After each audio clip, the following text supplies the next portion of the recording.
Very good morning scholars.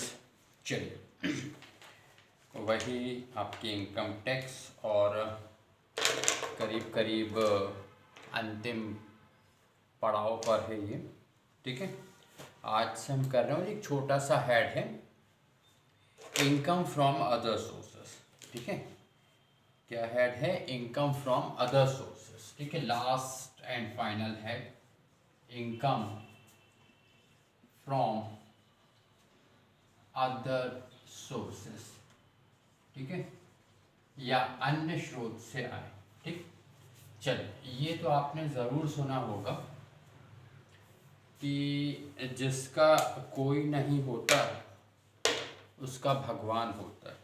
ठीक है, बस तो यही समझ लो कि जिस इनकम का कोई हेड नहीं होता, यानी वो शुरू के जो 4 हेड हैं, salary, house property, business, profession और कैपिटल गेन, तो जिस इनकम का कोई हेड नहीं होता उनका income from other sources head होता है।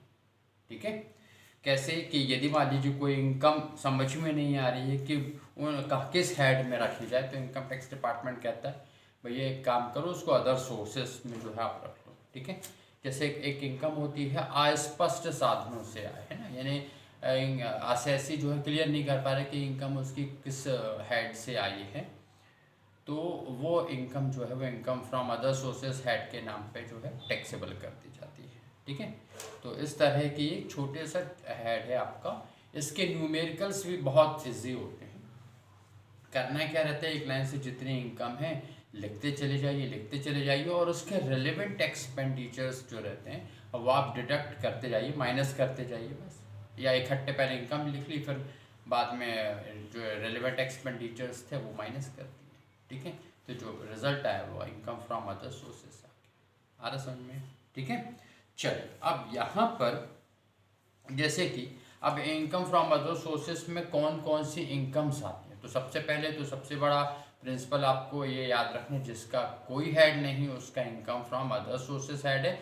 सेक्शन 56 to 59 एप्लीकेबल होती है ऑफ आईटी एक्ट 1961 की, धारा 56 से 59। ठीक है, अब यहाँ पर आप देखिए, जैसे कि थोड़ा रीड भी कर देते कहानी, फिर आप समझते हैं इसको। जैसे लॉटरी है, हॉर्स रेस है, कार्ड गेम्स है, टीवी कॉम्पिटिशन्स है, इन सब से जो इनकम होती है, आपने खूब सुना होगा केबीसी में इनकम जीत लिया तो कितना टैक्स काट के दिया होगा, तो वो होता 30% से इनका टीडीएस होता है। ठीक है, यदि इस तरह से जो कैजुअल इनकम होती है उन पे आकस्मिक आय होती है, उन पे 30% से जो है वो आपका टीडीएस होगा। तो उसका एक ध्यान रखना, ये कैलकुलेशन थोड़ा ज़रूरत पड़ेगी आपको।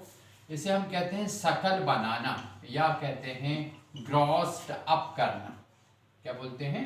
ग्रॉस्ड अप करना। तो ग्रॉस्ड अप करने पे हम करना क्या है कि इससे हम जो भी आपके पास में नेट अमाउंट है ना, टीडीएस के बाद में इंटू 100 कर लीजिए, अपॉन 100 माइनस आपने कितना किया 30, तो रिजल्ट कितना आ जाएगा, क्योंकि 30% से टीडीएस हुआ तो रिजल्ट आ जाएगा यहाँ पे 70। तो नेट अमाउंट शुद्ध राशि गुणित 100/70 कर लीजिए, तो जो अमाउंट आएगा वो सकल राशि कहलाएगी। ये मैथ्स के उस जबकि के समान जमा हुआ है कि 100 रुपये सकल राशि थी, ग्रॉस अमाउंट था, उस पर 30% यानी 30 रुपये आपका टीडीएस हो गया, तो शुद्ध राशि बची 70 रुपये। 70 रुपये शुद्ध राशि है तो सकल राशि 100 रुपये है, इसलिए मान लीजिए 21,000 आपकी नेट अमाउंट है, तो 21,000 इंटू 100/70, ये उसी से बना हुआ फार्मूला। 100 माइनस 30 इसका रिजल्ट जो है वो 70 आएगा।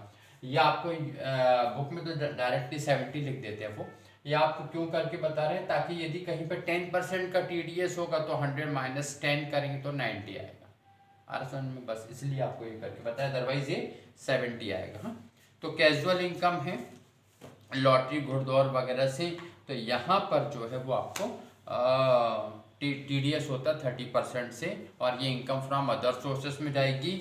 और ये भी ध्यान रखें कि यदि मान लीजिए कब, यदि 10,000 रुपये से इस प्रकार की राशि 10,000 रुपये से ज़्यादा है तो फिर ये 30% से टीडीएस किया जाता है। फिर है सब लेट आउट हाउस इनकम है, उप किराएदार से आए हैं।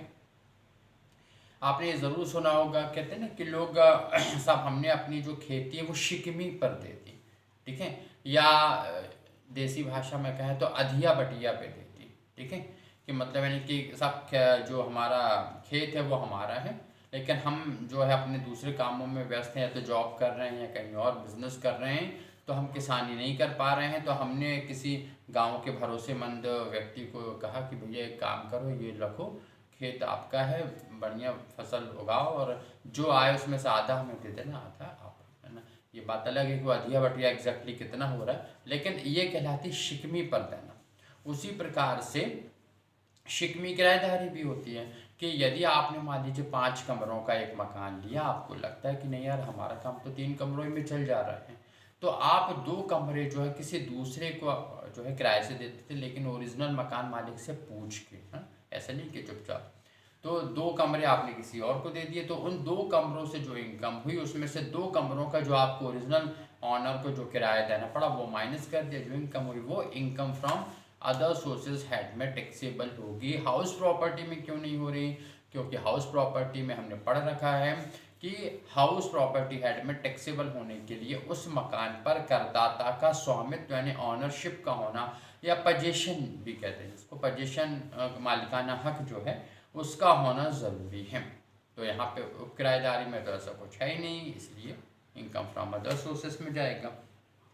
फैमिली पेंशन है, यदि मान लीजिए एम्प्लॉय है, उसकी वाइफ, यदि एम्प्लॉय की डेथ हो गई, उसकी वाइफ को फैमिली पेंशन मिलती है, तो फैमिली पेंशन का 1/3 या 15,000 15,000 दोनों में जो कम हो वो डिडक्ट करने के बाद में जो अमाउंट आएगा वो इनकम फ्रॉम अदर सोर्सेस में टैक्सेबल होगा। सैलरी हेड में क्यों नहीं जा रहा है? जबकि एम्प्लॉय को मिलने वाली जो पेंशन है कर्मचारी को, वो तो सैलरी हेड में टैक्सेबल होती हैं, तो फिर इधर इनकी क्यों नहीं हो रही है? जो उनकी वाइफ को दी जा रही है वही पेंशन, तो आपने सैलरी हेड में पढ़ रखा है कि सैलरी हेड में तभी टैक्सेबल होगा जबकि दोनों पक्षकारों के बीच में एम्प्लॉयर और एम्प्लॉय का रिलेशन होता है। ठीक है, यहाँ पे एम्प्लॉयर एम्प्लॉय का कोई रिलेशन नहीं है, तो जो पेंशन को घर बैठे मिल रही है वाइफ को, वो income from other sources head में टैक्सेबल होगी। लेकिन हाँ, यदि उनकी वाइफ को मर्सी अपॉइंटमेंट, जिसे हम अनुकंपा नियुक्ति कहते हैं, यदि अनुकंपा नियुक्ति मिल चुकी है, पेंशन नहीं मिल रही है, अब क्या कहा कि सब एक काम करो, आप तो यहीं आके जॉब करो, अनुकंपा नियुक्ति, ऐसा आपने सुना होगा, अनुकंपा नियुक्ति, मर्सी अपॉइंटमेंट बोलते हैं उसको। तो यदि अनुकंपा नियुक्ति मिल गई है तो वहाँ पर ये जो हम फिर तो एम्प्लॉयर एम्प्लॉय का रिलेशन बन जाएगा और इनकम फ्रॉम सैलरी हेड में टैक्सेबल होगी। फिर पेंशन मिलेगी नहीं, सैलरी मिलेगी, और सैलरी हेड में टैक्सेबल हो जाएगी। आरक्षण में, और यदि मान लीजिए उनके रिटायरमेंट के बाद में फिर उनको पेंशन मिलती तो वो भी सैलरी हेड में टैक्सेबल होगी। कहानी लॉजिक समझ में आ रहे? 50,000 रुपये से अधिक के उपहार हैं वो income from other sources head में टैक्सेबल होगा, लेकिन शर्तें देखना। हाँ, शर्तें क्या हैं? निकट के रिश्तेदार या निकट संबंधी से किसी भी अवसर पर प्राप्त उपहार जो है वो कर मुक्त होंगे। यानी निकट का आपका जो रिश्तेदार है, संबंधी हैं, उनसे आपको उपहार गिफ्ट मिलते हैं तो वह एग्जेम्प्टेड यानी कर मुक्त होंगे। विवाह के अवसर पर रिश्तेदारों, मित्रों या अन्य व्यक्तियों से प्राप्त उपहार जो हैं वो कर मुक्त होंगे। तो निकट के रिश्तेदारों से आपको उपहार कर मुक्त होंगे, कोई टैक्स नहीं लगना है। विवाह के अवसर पर रिश्तेदारों, मित्रों और अन्य व्यक्तियों से जो उपहार प्राप्त होते हैं उन पे आपको कोई टैक्स नहीं देना, वो एग्जेम्प्टेड होंगे। तो बचे कौन है? तो लिखा इसके अलावा अन्य व्यक्तियों से 50,000 रुपये से अधिक के उपहार मिलते हैं तो फिर पूरी राशि, हाँ वो डिफरेंसिंग अमाउंट नहीं, पूरी राशि जो है वो टैक्सेबल होगी।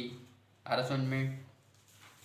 फिर उसके बाद में और देखिए, नेक्स्ट है आपका पोस्ट ऑफिस के डिपॉजिट्स पर है। पोस्ट ऑफिस की जमाओं पर यदि ब्याज मिलता है 3500 तक एग्जेम्प्टेड होता है, और यदि ज्वाइंट अकाउंट हो तो 7,000 तक एग्जेम्प्टेड होगा। आ रहा समझ में? फिर उसके बाद में यदि मान लीजिए बैंक से ब्याज मिला है, ठीक है, बैंक से ब्याज यदि वर्ष भर में कुल मिलाकर 40,000 रुपये, और यदि सीनियर सिटीजन है तो 50,000 रुपये से अधिक यदि मिलता है तो फिर वो 10% से TDS होता है, अदरवाइज नहीं, और income from other sources head में टैक्सेबल होता है। किसी कंपनी या फर्म की जमाओं पर यदि ब्याज मिलता है 5,000 रुपये से अधिक हो तो जो है शुद्ध राशि को 10% से TDS किया गया होता है, और फिर उसका 100/90 से जैसा यहाँ किया था वो ग्रॉस अप करना है। ठीक है, यूनिट म्यूचुअल फंड की यूनिट से आपको कोई इनकम होती है वो टैक्सेबल होती हैं। फिर कंपनियों के अंशों पर लाभांश, लाभांश जो डिविडेंड बड़ा फ्लेक्सिबल आइटम है, किसी वर्ष आपका टैक्सेबल किसी वर्ष एग्जेम्प्टेड होता है, तो इसके साथ में यही सब चलता रहता है। तो 22-23 में जो है वो आपका टैक्सेबल है, ठीक है, ध्यान रखना। ये सगलेचा सर की बुक में थ्योरी बहुत अच्छे से दी हुई है, रेलेवेंट आपके न्यूमेरिकल्स इजी हैं, आप कर पाएंगे इसको, तो बढ़िया फर्स्ट क्लास पढ़िए। एक दो आइटम और देख लीजिए। हाँ, अब IAS किया है, यदि कोई माइनर बच्चा है तो उसकी कोई इनकम होती है तो 1500 रुपये तक एग्जेम्प्टेड होती है, उसके बाद में वो टैक्सेबल होती है। मम्मी पापा दोनों में जिसकी इनकम ज़्यादा रहती है उसमें वो ऐड कर दी जाती है, ठीक है। फिर उसके बाद और देखें संसद सदस्यों और विधानसभा के सदस्यों के वेतन, ये आपको बताया था, सैलरी हेड में टैक्सेबल नहीं होते, क्योंकि भारत सरकार या उस प्रदेश की सरकार जो है, जैसे मध्य प्रदेश की सरकार है, वो विधायकों का नियोक्ता नहीं है, ठीक है, वो जनप्रतिनिधि हैं, तो नियोक्ता कर्मचारी का संबंध नहीं होता।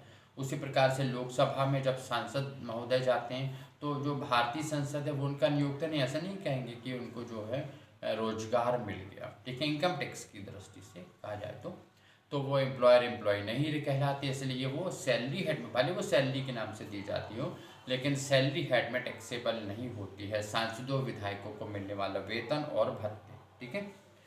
चलिए, तो वे इनकम फ्रॉम अदर सोर्सेस में टैक्सेबल होते हैं, लेकिन भत्ते जो दैनिक भत्ते वगैरह थे वो एग्जेम्प्टेड होते हैं, ठीक है। चलिए और देख लें क्रिकेट खिलाड़ियों को, बिल्कुल ये तो ज़रूर देख लें, क्रिकेट खिलाड़ियों की जो इनकम हो वो income from other sources head में टैक्सेबल होती है। इसको थोड़ी अच्छी तरह से देखने लिखा है, भारत में खेले गए टेस्ट मैच के संबंध में क्रिकेट कंट्रोल बोर्ड से प्राप्त आय का 25% भाग जो है वो कर योग्य होगा। यदि भारत में यदि टेस्ट मैचेस खेल रहे हैं तो जितना अमाउंट मिला उसका 25% टैक्सेबल होगा। भारत में अन्य खेले गए मैचों के संबंध में जो है कोई भी राशि कर योग्य नहीं होगी। टेस्ट मैचेस में 25% टैक्सेबल है। यदि भारत के बाहर खेले गए मैच हैं तो 50% जो है वो टैक्सेबल होगा, चाहे फिर टेस्ट खेल लो या वनडे खेल लो, ठीक है, तो ये ध्यान रखें। इसके अलावा इनकम फ्रॉम अदर सोर्सेस में और कौन सी इनकम आती है, ध्यान रखें कि जिससे इनकम का कोई हेड नहीं होता उसमें इनकम, उसका income from other sources head जो है वो होता है। तो अदर और क्या क्या इनकम हो सकती है इनकम फ्रॉम अदर सोर्सेस में, मशीन प्लांट फर्नीचर आदि को किराए पर देने से, या यदि रेगुलर बेसिस पे नहीं दी जा रही, बिजनेस की तरह प्रोफेशन की तरह नहीं है, कभी कभार ही दे दी जाती हैं, तो फिर वो इनकम फ्रॉम अदर सोर्सेस में आएंगे। परीक्षा के परीक्षक के रूप में इन्विजिलेशन करते हैं ना टीचर, आपने देखा होगा आप 3 घंटे एग्जाम देते हैं, 2 टीचर जो है 4 टीचर जो आपके रूम में घूमते रहते देखते रहते हैं कि कोई फ्रॉड तो नहीं हो रहा है या कोई चीटिंग तो नहीं हो रही है, तो वो इन्विजिलेशन वर्क कहलाता है। तो उनको जो प्राप्त पारिश्रमिक है वो इनकम फ्रॉम अदर सोर्सेस में आएगा। रॉयल्टी, आपको पता है रॉयल्टी अधिकार शुल्क आपने ज़रूर पढ़ा होगा फर्स्ट ईयर सेकेंड ईयर में, है ना, तो ये रॉयल्टी की इनकम है, उसके रिलेवेंट एक्सपेंसेस माइनस कर देते हैं। डायरेक्टर की फीस है, संचालक का शुल्क है, विदेशी कृषि भूमि से आय है, पट्टे की संपत्ति से यदि कोई पट्टा पर दिया गया है, हाट बाजार मछली क्षेत्रों से आमदनी है, पत्रिकाओं में लेखन से प्राप्त कोई इनकम है, कहीं जाके लेक्चर दे दी, भाषण दे दी, पब्लिक एड्रेसिंग कर दी तो इनकम हुई वो आपकी है। फिर हाँ, अनरिकॉग्नाइज प्रोविडेंट फंड है, उसमें कर्मचारी के जो अंशदान है, कर्मचारी के अंशदान पर जो ब्याज है वो income from other sources head में टैक्सेबल होता है। और ऐसी इनकम जिसका कोई साधन स्पष्ट स्रोत जो है या किन साधन से प्राप्त हुई वो स्पष्ट ना किया जा सका हो तो वो income from other sources head में टैक्सेबल होगी। समझिए, ठीक है, बस इतनी सी बात थी। तो ये आप इसके न्यूमेरिकल्स करिए बढ़िया फर्स्ट क्लास, फिर अपन नेक्स्ट चैप्टर पढ़ते, बस थोड़ा सा 2 क्लास और आपकी मैक्सिमम जो है बस रही है, उसके बाद में ये पूरी इनकम टैक्स आपको जो है होगा, फिर आप करिए न्यूमेरिकल्स के प्रैक्टिस करिए, ठीक है। Thank you.